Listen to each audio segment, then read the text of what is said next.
Bits and Bricks. Welcome to Bits and Bricks, a podcast about all things Lego games. I'm Ethan Vincent. And I'm Brian Crecente. Together, we look back at the rich 25-year history of Lego games, chat with early developers as well as seasoned studios who have all tackled the creation of video games for one of the most popular and respected toy companies in the world, the Lego Group.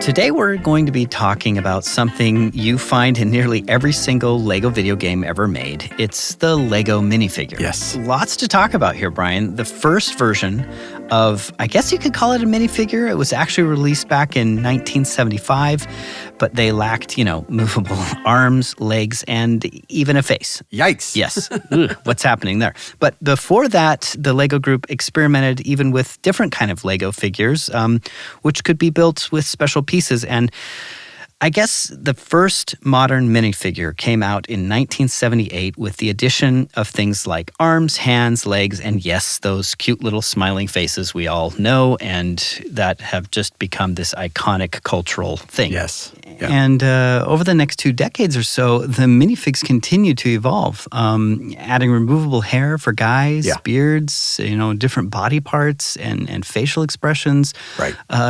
Glow-in-the-dark elements, dresses, all kinds of stuff. I mean, it's amazing. And finally, in 1997, the minifig made the official leap to digital form in video games. Yes, they did. And while the Lego Island video game featured the very first official digital minifigure, we both saw some prior digital creations that were made a few years earlier by the Lego Group R&D team, SPU Darwin. Yeah. So while the minifigs continued to grow in popularity and diversity, adding things like licensed figures and double faces and even microfigures, it wasn't until 2010 that the Lego Group launched its popular minifigure collector's line. So I've got, Ethan, a few fun facts for you that I sort of stumbled across while digging around into the history and popularity of the minifigure. So first off, did you know that there were 4 minifigures that were made entirely of wood created for use in the Lego Ninjago movie as props? No, I did not. Interesting fact. Yeah, and there's only 4 of those exist in the world. So those are obviously highly collectible, highly sought-after minifigures. Yeah. There also, of course, there were, if you're a fan of Lego Star Wars, you probably know this, but there were a number of solid gold, solid silver, solid platinum, and solid bronze R2-D2 and C-3PO minifigures. I think they even had a couple Boba Fett in there that were created as promotional items for a variety of Lego Star Wars celebrations over the years. But this is my favorite, my very favorite fun fact because it is crazy and it makes me so jealous that I will never own these minifigures. A trio, 3 minifigures were actually launched into space heading to and actually arrived at Jupiter. They were launched back in 2011 as part of the payload of NASA's Juno spacecraft. Nice. And these 3 little minifigures, I hear rumors actually that there are some prototypes that might exist out there, but really there's only these 3 in space. One is of the Roman god Jupiter, of course. Yeah. One is of Jupiter's wife Juno. And one is of Galileo Galilei, the father of science, or at least many people view him as that. I wish I had a mini documentary of this team putting it together and, just kind of riffing over what kind of minifig should go into outer space, So great. I know, and getting the green light. Can you imagine, yep, those are the one, boys, send them up, Crazy. All that's amazing. Let's roll back and talk a little bit about the digital version of the Lego minifigures. There's a lot of interesting things to talk about here, especially when it comes to all of those wonderful Lego video games. We were lucky enough to chat with Lego Group's senior design manager, Tara Wike, about all things minifigure. She started out with the company back in 2009, and within a couple of years was put in charge of the minifigures collector's lineup. These days, she serves as sort of an in-house expert on all things minifigure, helping out teams working on everything from books and movies to theme parks and video games when it comes to the use of the minifigure. That's right. And in this special sort of conversation episode that we have today, we chatted with her about the Massive Guidelines tome that she helped create. Also about how video games have helped to evolve the portrayal of the minifigure. And of course, some of her personal favorites among the hundreds of figures. When I started, I was sculpting elements mostly for the Minifigure Collectibles project. I'm pretty well known for, having strong opinions and liking to steer the direction of things. So it wasn't long before they put me in charge of the Minifigure Collectibles project, which was an honor and a big responsibility. So I think it was maybe 1 or 2 years in that I became the creative lead.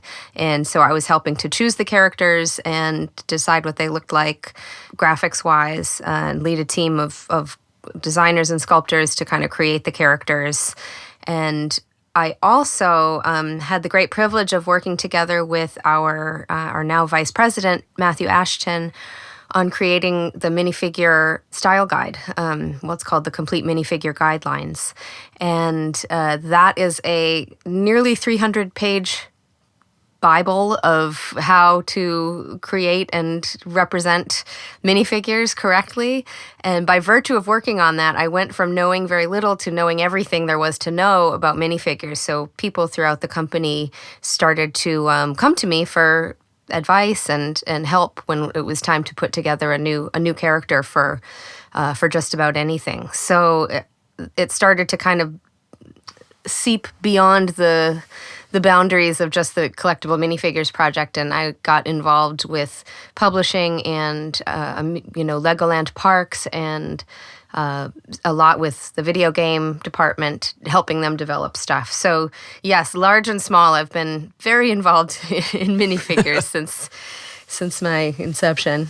I want to talk real quick or ask you, when you think in kind of the Lego history, the minifig kind of broke out and became this massive hit to the point that, you can walk into any Lego store now and grab a bucket of the various, elements of a minifig and put it together randomly. Stuff that I think as a kid I would have just loved and been doing for hours on end.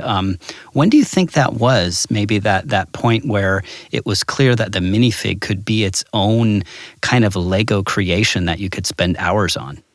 Well, that's a really good question, and I think it's going to depend a lot on who you ask, because you could certainly ask legal when they trademarked it, because somebody knew what was up way back when. Yeah. And I work with a ton of people who were kids in the 90s and loved, what was his name? Redbeard. Yeah, Captain Redbeard. Yeah. There's a weird love for that. Not weird. He's wonderful. Don't get me wrong. But I don't know. There seems to be a disproportionate affection for that one. So I think even some of those lines back then really captured hearts.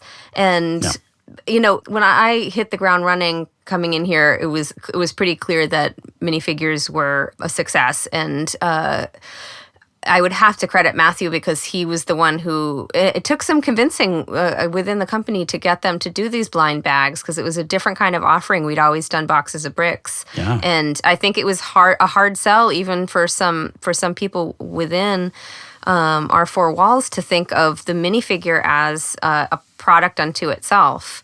But I know he had a lot of belief in it, and it certainly paid off. So I'm going to go ahead and say 2009 when I started. That was definitely when the minifigure took off.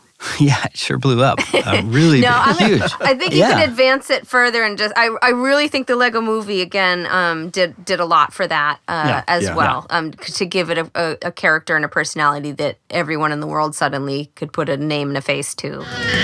Emmett, you gotta stop pretending everything is awesome. It isn't. Yeah, I get it. And that's why I've cultivated a totally hard-edged side that's super tough and... Look, a shooting star, make a wish! Whoa. No woes. Do not give her the satisfaction of woeing this. Ooh. That's even worse. Stop it! I feel like video games played a huge part in this. I look at Lego Island and, you've got the Brickster and you've got Pepperoni, just these amazing minifigs, and they're really trying to bring the minifig to life. And they're, I think, adhering to a lot stricter rules of movement, like you talked about. I mean, you look at how the movement was back in this 1997 PC CD-ROM game, and it's very different than 2005 with Lego Star Wars, for example, where all of a sudden you have your favorite, Star Wars minifig, and they're bouncing around, wielding a lightsaber, and just all these things. And all of a sudden, this minifigure becomes an incredible play element within the Lego system. So to me, I think video games played a huge role in allowing the minifig to come to life. Yeah, that's really true now that I think about it. And even I, who, I claim to be not a gamer, I did play those Star Wars Lego games back in the day with my husband when he needed collaboration to help solve a puzzle. So, and I remember, except I think that I just wanted to keep pulling the arms off of things and playing Chewbacca because you could pop the arms off of, and I just thought that was hilarious. So, wait, did you just make that sound effect that quickly? I did, yes, yeah. I need to hear that again. Yeah, like that. Oh, man, there are that's certain hilarious. things you need to learn how to do as a toy designer. You have to prove yourself. The Chewbacca sound effect. I love that, actually. That's, and I think it's a common problem people had who played that game. Yeah. Street cred right there. When you enter a meeting, you do that, and everyone's like, okay, she's the minifig person. She's got this figured out. Chewbacca's here. Yeah.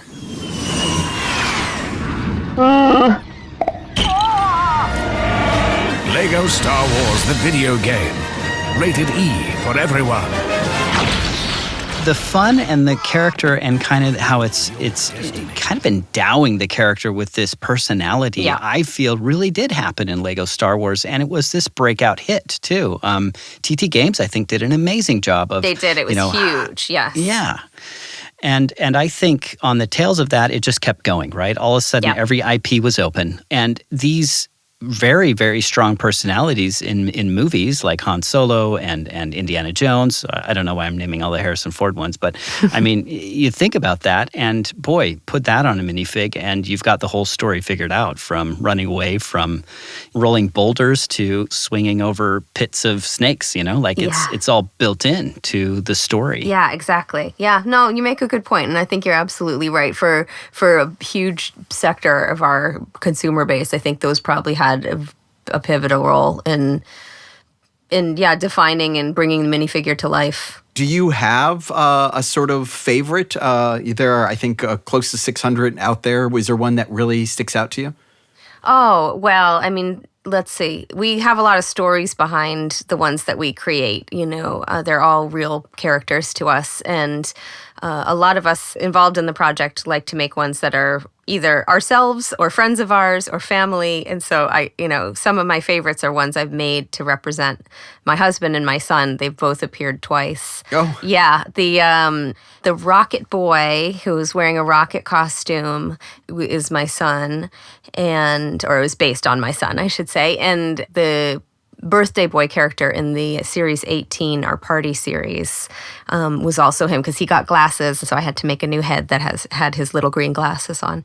My husband was the astronaut in series 15, and it really looks like him. My designer, Austin, did a great job, and he has a beard, but most astronauts don't. So we had to make sure the fellow who wrote the biography for us worked in some storyline about, I forget, it was like he'd been out in space too long or something. And he grew a beard. I was like, it has to make sense. People are going to question why this astronaut has a beard. And he was also the inspiration for the artist back in series 4 who has a little soul patch, because that was what his facial hair was back then. So those have a place in my heart. But I mean, there's other characters that there's a lot of them. It's hard to pick a favorite. Does that mean that your husband's beard is now canon and he can't shave it? He's not allowed? Yeah, basically. Yeah, he has to get permission from the Lego group if he wants to change his facial hair. Yeah. No, I'm just joking. It just means if he shaves, I have to make another minifig figure, of him. Right. So I want to talk a little bit about this Lego minifig Bible and sort of more onto the topic of the digital aspect of the minifig. Obviously, digital Lego minifigures have been around for a long time. They actually predate the first video game. At the minimum, we know that one appeared back in 1994 for a prototype movie pitch that was done by the group that became SPU Darwin. Yeah. And then obviously minifigs have been an enormous part of video games as long as they've been around. So I'm just curious, how involved were you in sort of figuring out how minifigures would be portrayed and act inside a video game? Well, that's a really good question because certainly minifigures were in Lego video games before my time and before we wrote the minifigure guidelines. And it was actually one of the reasons for wanting to write those guidelines because we could see that people who were creating content for us, both within the Lego group and outside, were kind of doing so without enough guidance. And so there was a lot of really varied styles. If you look at a lot of the stuff that was being created, TV and video content being created, and certainly video game content, and even within our own house, the products that were coming out, there was less alignment back then. There was a lot of cool stuff going on, but we realized okay, this is actually, the minifigure is an icon and it's a trademark of our brand. And we really should probably try to tighten up what it looks like and how it acts. So we stepped in at that point after we had made the guidelines, which was 2010. We published them. And we took a lot of inspiration from what had already actually been done and been made because in the video games were one of the major places where the characters had started to really come to life. We as product designers just make the static toy and we try to fill it with as much, story inspiration and imagination as we can. And we, are very careful about the details, but we don't get to bring them to life and make them walk and talk and move. So a lot of that was kind of determined by what had been tried out and what had been done in previous games and previous videos. And we kind of were able to go through and say, "Ooh, that really worked," or "It's cool how they can do that." And let's make sure they do, more of that and less of this. And we kind of honed the look and feel and behavior of the minifigs that we thought was most true to the brand and to our kind of the sense of humor that we were trying to bring across in bringing the characters to life. So since then, we've had a lot closer interaction between, I think, the product teams and the game developers, and we really tried to have a close collaboration throughout the development process to make sure that what they're making is communicating what is true to the Lego brand, but still gives them the freedom they need to make an awesome game. Sometimes some of our limitations might be too much for what they need to do for gameplay, so we're able to kind of sit and find the right compromise that makes everybody happy. Are there sort of general rules that are never broken when it comes to that? Like if someone were to come to you and say, we're working on this game that's going to include Lego minifigures, what are the sort of tentpole rules that you tell them? Well, as soon as I say any hard and fast rule, I'm sure somebody's going to scramble to find an exception because that's right. How these things go, right?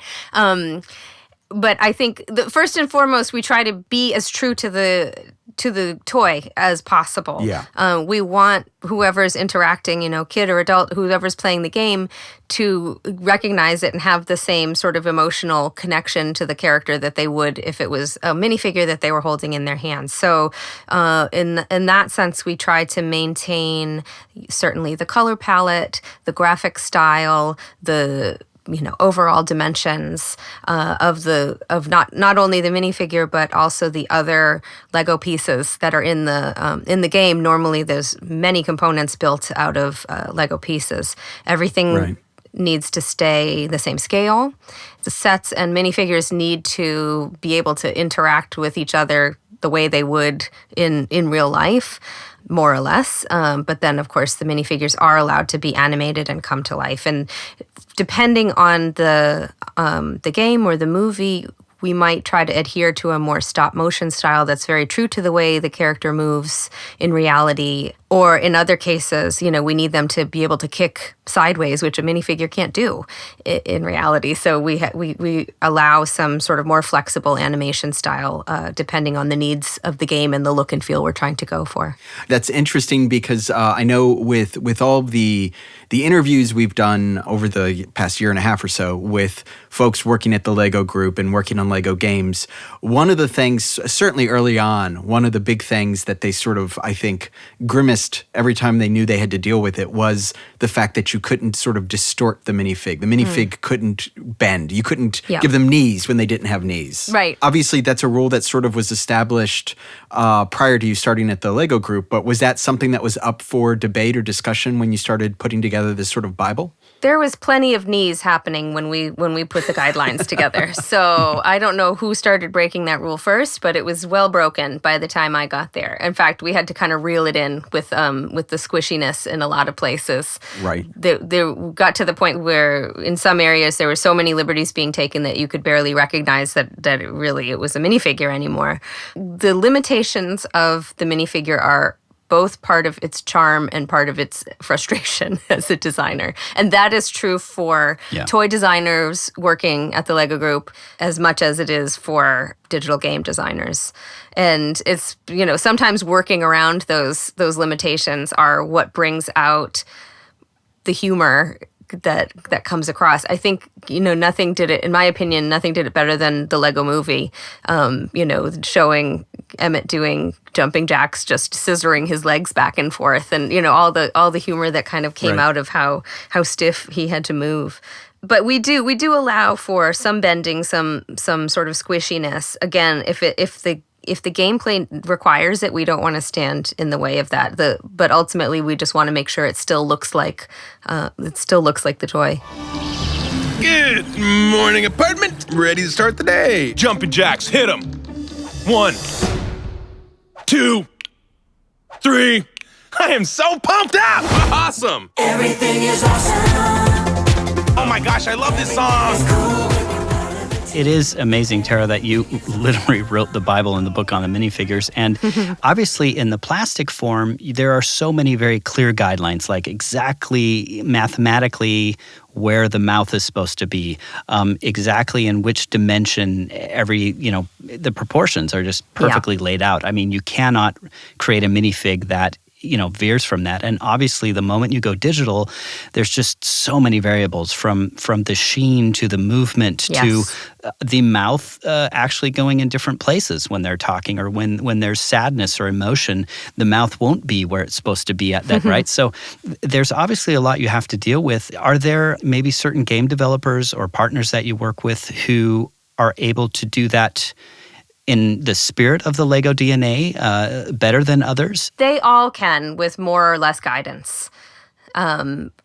We've had successes across the board, so it's just, actually it's on us now. We need to update, and in fact, I'm in the process of updating this guideline. It's probably going to get 100 more pages because we, back in the day, didn't have as many 3D animated things going on, and now we really do, and that's where we need to have kind of the most guidance available. So certainly there was a developer I recently worked with, and the first round of stuff they showed me was picturesque. It was beautiful. It was like better than some of the stuff that we've created in our first pass at trying to make a minifigure design. And it showed to me that they had absolutely studied our product very closely and were really trying their best. A lot of times the struggle comes when a developer has to interpret something that goes between our brand trademark, the Lego minifigure, and another partner that they might be working with. Right. Maybe it's a superhero or Jurassic Park or something like that. And they have to find the way, and this is a struggle for us internally as well, they have to find the way, okay, how do I make this thing look like both a Lego minifigure and this character from a movie? And that's where we all struggle, and we guide as best we can, but that's usually where we see the most the most loops is in design is trying to figure out how to kind of scratch both of those itches at the same time. So you, I know that obviously you've been working with minifigures for a very long time. It sounds like in 2015, though, you were perhaps a little more involved, or prior to that, with the development and launch of Lego minifigures online. Is that correct? And how did you get involved in that? Oh, yes. Well, I think that had been a dream for a while. People really love the characters from Lego minifigure collectibles, but we were kind of a small product line when you look at City and Ninjago and some of our other bigger franchises. We didn't have any television or even TV commercials to support. So we never brought our own characters to life, but people love to use them. We have the hot dog guy who just will not die. He's everywhere. and so it was seen as this very ripe place that we could easily draw a big story from and create a big universe around.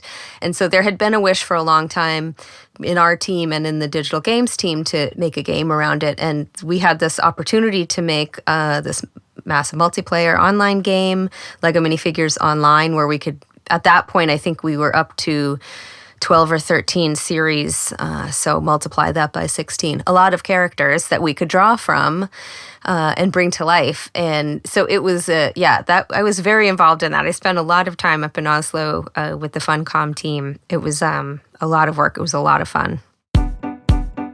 Hey, welcome to Lego Minifigures Online. Lego Minifigures Online is a game for Lego fans of all ages, where you can play together with people from all over the world and assemble your own team of minifigures that you can bring with you on epic adventures. From rock stars to ancient warriors, there are so many minifigures to collect and build your team with.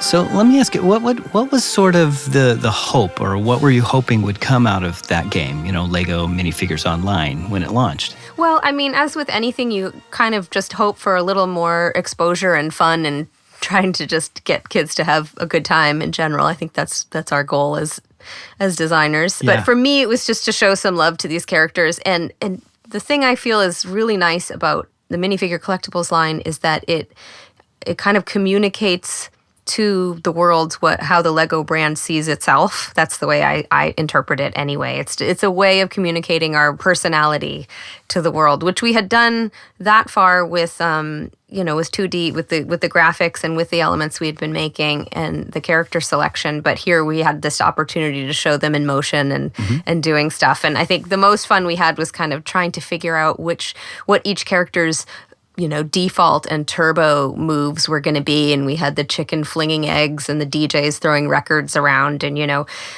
as a company, the Lego Group tries to shy away from anything representing violence, but we knew that there had to be some level of conflict in the game. And so finding the way to make that fun and humorous in a Lego brand kind of way, that was the challenge, and also the super fun part of working with those guys on that game. So I know that game shut down in 2016, but obviously there are still Lego video games coming out, and they still feature Lego minifigures. Are there any games that have come out since then, or are in development that you could talk about, obviously, that you feel like are the sort of best representations of the minifigures, or do you have any favorites? Oh boy! Well, I mean, having watched my son play Lego Worlds all Christmas, that was I'm really proud of that one too. I don't want to name any names because, to be honest, I'm not entirely certain which ones are out or not out yet. So right. That's a tough one, and I don't want to put my foot in my mouth. But I will say that there are. Well, I think Lego Towers is a lot of fun, and I know that one's out. But there are a lot more games coming out now that are sort of. I think of it as master branded, or kind of has a little mix up of different homegrown Lego minifigures in them. So it's not exclusive to the collectible minifigures line, but they've also got City characters and sometimes Ninjago characters in there. And right. They're all looking amazing and super, super fun. I like to see that there's a deviation now in the style of gameplay, that it's not so much about people just, maybe having conflict and collecting rewards for that. And Right. most games still have some kind of problem solving or ultimate goal aspect to it, but there just seems to be a little bit more just about kind of community and nuance and building your little environment, your little world, and that appeals to me more personally. But in general, I think everything coming out I've been really impressed with so far. Yeah, it does appear that there are, Tower is a great example, and Lego Brawls is another one where... Oh, good, that one's out. Yes, it is. where it's like it's not really tied to a specific IP, and instead it's sort of celebrating minifigures, which I'm sure you must love. I do, and it gives the sense, there's a little more freedom in games like that we can treat it more or less like the kids' toy box. When we're presenting a toy product in a box that you see on the shelf at the store, it kind of needs to tell a cohesive story, but we know and we design for the fact that we know a kid's going to go home and hopefully play a lot with those bricks, and that they're going to end up mixed together with their other bricks, and we realize that there's a lot of joy that comes from that sort of interaction, and that's what we like to play up in the movies, in the digital games. We like to really celebrate the, hey, go for it, here's all your stuff, do what you will. I'm curious, this is sort of maybe even the extreme opposite of something like Brawls. I was, and a lot of people were a huge fan of Lego Dimensions, which was just packed to the ceiling with IP and all kinds of minifigs. Was that something that you were involved in at all in terms of sort of minifig stuff? I had tangential involvement in that one. My colleague and good friend Tara Wike was the design contact on that, and also one of the designers on the product itself that was tied to it. That was a great game, and really a huge effort, because to get all of those partners to play nice together and also work in a Lego way, I think that was a huge puzzle for those guys to solve, and I think they did a brilliant job. This gets me thinking back to you saying that there were, I think you said it was about 300 pages in the Bible, and that you're adding more. What in the world is being detailed in 300? In my mind, the book is like, this is what it looks like. Yeah, totally. Like, I had the same thought too, Brian, where it's like, what are they writing? What is their... I mean, isn't it clear by now that the minifig has to look a certain way? You know what I mean? Would think. Oh my goodness, I have some examples that would give you nightmares. We have pages and pages about just eyebrows. And I don't want to say it's called a guideline and not a rule book for a reason. There isn't a ton of stuff that is just like absolutely only do this and never do that. It's hey, this is how we draw eyebrows, and these are ways you can use them to make different expressions. And here's how the color of an eyebrow should correlate to the hair color in this way, and things like that. So just providing guidance, and it's more examples that we want people to be able to draw from, so that they don't have to start from scratch every time, because we've made so many of these things that there's no reason to have to reinvent the wheel every time you draw a minifigure. So there's pages upon pages about eyebrows, about posing, about we have one about belly buttons. I mean, there's There's a lot in there. Do minifigures have belly buttons? If it's appropriate, if they have an outfit or are male topless minifigures, then they are allowed a belly button. But it is a simple circle or ellipse. It is not any more detailed than that. So no idea if they're innies or outies, is what you're saying. Exactly. We leave that up to the imagination.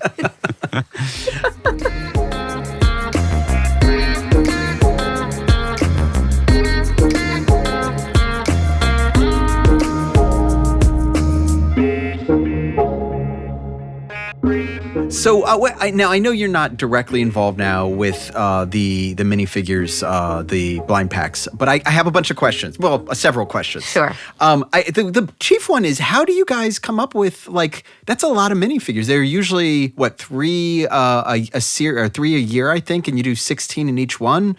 Where are these ideas coming from? Well, back in the day, this was born of, I can't lay claim to the very first series. I started working on series when they were developing series 2. Right. So this came from Matthew Ashton. I mentioned him before. This was sort of his baby, and a team of designers back then. It was Michael Patton, I believe Lawrence Dawes was involved. I just want to make sure I'm giving credit where credit is due. And it was just a wish to have some characters that didn't necessarily make sense or fit into one of the other sets that we would have been selling at the time. So a city set or agents or, something else like that.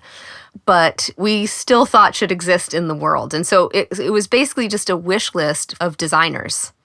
It didn't come from, there was no big research, testing done with 500 possibilities and have people. No. This was a list that we, agreed upon within the team, with the marketers and the project managers and the designers saying, okay, these are the characters we want to make. That was how it started with the first 16 characters. And from there, we kind of hit our stride. Now, I don't want to say it's been easy to come up with them because, I was developing this for 10 years, and there were certainly some years where I would hem and haw and not really be certain about a complete lineup. But a lot of them kind of just fell into place. We had a big brainstorm early on, and we got hundreds of ideas from that. And I still don't think we've done all of those characters. So once we sort of had done it for a few years, we hit upon not necessarily a formula, but, our goal with this project was to, first of all, have something for everybody. So have something for the sporty kid, have something for, the gamer, have something for the, grown-ups too, have something for, people who collect medieval soldiers and, these kinds of things. So we kind of hit upon, okay, we want a few, everyday kind of people. We want some historical, we want some fantasy, we want some space, we want some novelty, we want some just totally silly, we want some, excuse to make this new accessory, all these different things. And as long as it comes across as colorful and fun and there's something for everybody. And ultimately, I think our big criteria was a kid needs to be able to pick up one of these characters and say, oh, it's A, and then fill in the blank with like one or two words and have everybody agree, okay, that's what that is. It's an iconic thing. It's a clown, it's a firefighter. Right. And we're still able to do it. I don't want to jinx it, but I don't want to say it hasn't gotten easier, but it hasn't gotten harder. There's just always stuff going on, or there'll be some sort of new relevant trending thing, that we realize we have to, there's nowhere else we could do this. We've got to do this in minifigures. I know that if you count I think the Midway set for Dimensions, there are, I believe, 3 different Lego video game minifigures. There's Video Game Guy and Video Game Champ. Yep. What were you involved at all in either of those? And do you know how those sort of came about? The first one for sure, and I think the second one was when I was handing over the project. So yes, absolutely, definitely the first one. What was sort of, there must have been a lot of discussion about how you, in a single minifigure, you sort of portray someone who's into video games. Yeah, I think we wanted to keep it kind of generic's not the right word. We didn't want to overly stereotype. We wanted to make it so that anybody who liked games who was a boy could relate to it, more or less, And I think we got a little more specific with the second one, I recall. And do you think, I know that you all occasionally in these packs will have themes based on like Harry Potter or DC Comics. Do you foresee ever there being a release of like, just to put something out there, Mario video game theme pack of minifigs or something like that? Never say never. And and obviously we have a relationship with them now. I don't know where that stands or if that's been proposed, so I can't possibly leak anything here because I literally don't know. But listen, we consider any partnership that makes sense, that has characters that translate well into minifigure form, and I could see how that one could potentially work. So yeah, never say never. What sort of one of my last questions here, but what if you were today in charge of making a minifigure game? Is there something that you think you would like to see it focused on, or what would that game do you think look like? Oh my goodness. Don't ask me. I'm not a gamer at all. In fact, I try not to make a fool of myself when we go to meet new game developers, and I don't even know how to hold the controller. So things that I would enjoy, I'd love to see like an interior design game with minifigures. I'm not sure how broad the appeal on that would be, but it would work for me. Yeah. Oh, that's very cool. No, I think anything that, I think it would be really fun. I don't know. I'm just thinking off the cuff here, but we have so much fun designing these characters. It could be fun to have something where you could actually design a character or see how something from the real world gets translated into minifigure form. That's where I get a lot of the joy. So I think that could be a lot of fun. So like an Animal Crossing Lego minifigure crossover, I think would be amazing. Possibly. Just putting it out there. I don't know about Animal Crossing. Sorry. Oh, you've got to play it.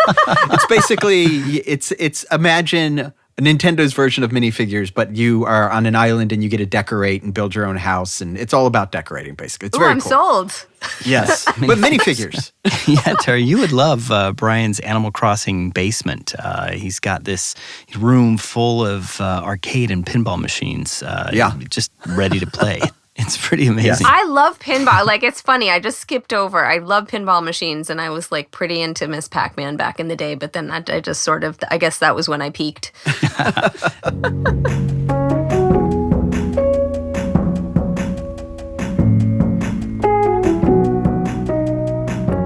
Yeah, talking to Tara, man, what a great conversation, and just really cool to hear her experience and her knowledge about all things minifigures. Yeah. In many ways, minifigures are the embodiment of the Lego brick and the sense of fun and creativity it empowers. And I think, too, like, nowhere is that more true and more apparent than in video games, where Lego minifigures are perhaps not always, but often the character or the protagonist that a player inhabits when exploring these digital worlds.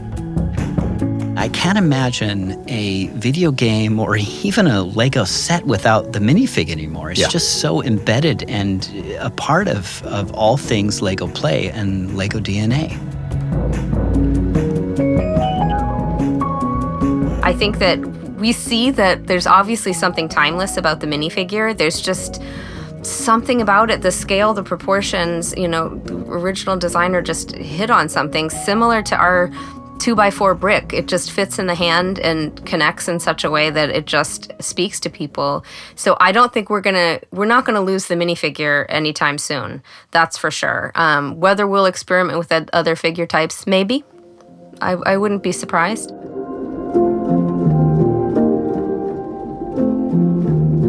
It's nice to see how much love and care the people at the Lego Group put into creating the minifigures and ensuring that they're represented correctly in books, on screens, in theme parks, and of course in video games. So the next time you watch a Lego minifigure come to life on a screen, big or small, remember Tara Wike and all of those other minifigure wizards ensuring that knees don't bend, but arms pop off, if Chewbacca is anywhere in sight.